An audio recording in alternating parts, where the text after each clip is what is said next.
This screencast covers the asteroid belt, leftover debris from the formation of the solar system that lies in between the orbits of Mars and Jupiter.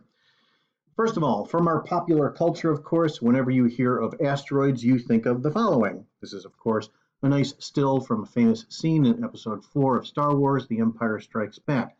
The solar system's asteroid field is not nearly this dense.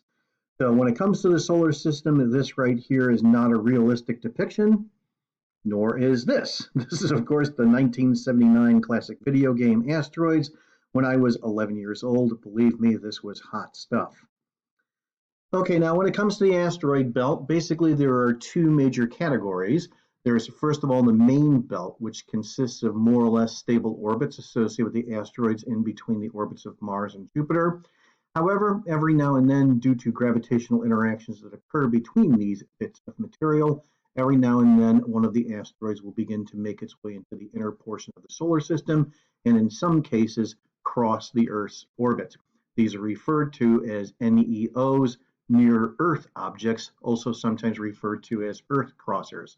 It's specifically the Earth crossers, and there's not a lot of them, thankfully, but it's specifically the Earth crossers that pose a danger to our civilization.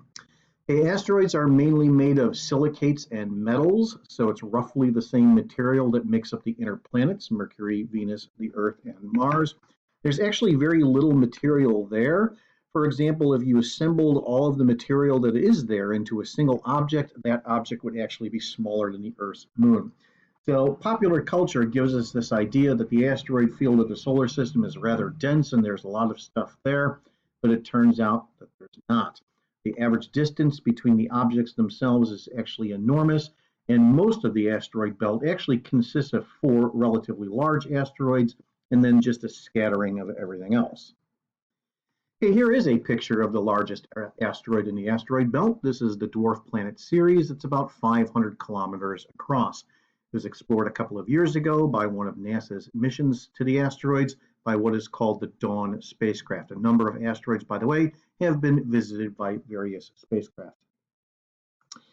Okay, here are some pictures of the 3 other main large asteroids that make up the asteroid belt besides Ceres. We have here Vesta. It's smaller than Ceres. It was also visited by the Dawn spacecraft. Ceres, Juno, Pallas, and Vesta are the 4 largest asteroids, and they comprise most of the mass of the asteroid belt. Okay, here's a telescopic photograph of Pallas. Pallas has not been visited by a spacecraft, nor has Juno. This is also an image from a telescope. Okay, now there are a couple of Earth crossers that we do sort of keep our eyes on because ultimately they do pose a danger to human civilization. This right here is Tutatis. Tutatis basically is an asteroid about the size of Manhattan or so. Most of the close asteroid studies that have been conducted are of Earth crossers. Here's another Earth crosser called Gaspara, about the size of a mountain. And here's another one called Ida, which actually has its own small moon. You can see that here to the right-hand side of the photograph. This little moon right here, or moonlet, is called Dactyl. Okay, here's Eris. Eris is a very famous Earth-crossing asteroid. Eventually, Eris will impact the Earth, but not anytime soon, though, so don't worry. Perhaps a few million years or so from now. Eris has been visited. Here's a nice close-up of Eris. The resolution that you can see in this photograph shows a resolution to objects that are less than 10 meters across. Okay, the Japanese have conducted 2 missions to asteroids, the Hayabusa 1 and Hayabusa 2 spacecraft. This particular object here, an example of what is called a rubble pile called Itokawa, was visited by Hayabusa 1 in the last decade. A rubble pile is basically a loose conglomeration of materials that are very only slightly stuck together, if you will, under their own mutual gravitation. So it's not a solid object. It's basically a pile of debris that is loosely stuck together under its own mutual gravitation. That type of an object is called a rubble pile. Okay, the Hayabusa mission actually landed on the surface of Itokawa. This is the approach of the spacecraft to the surface of Itokawa, and you can actually see right here a shadow of the photograph as it approaches the surface. Hayabusa actually ended its mission with a soft landing. Okay, the follow-up mission was called Hayabusa 2. Hayabusa 2 is actually still ongoing right now as a mission. Recently, it visited this asteroid right here that is referred to as Ryugu.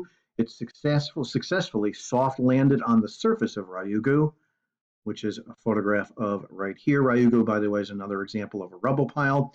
And then just recently, some of the material, perhaps a gram or so of Ryugu, was actually successfully returned to the Earth. It actually happened only a couple of weeks ago. I'm recording this screencast here on December 10th of 2020. So the Hayabusa 2 mission is actually still ongoing. So we have visited a couple of asteroids, as you can see here from this brief screencast. Once again, the asteroids is basically some leftover debris from the formation of the solar system, more or less made of the same materials as the inner planets. Okay, that concludes this brief screencast on asteroids.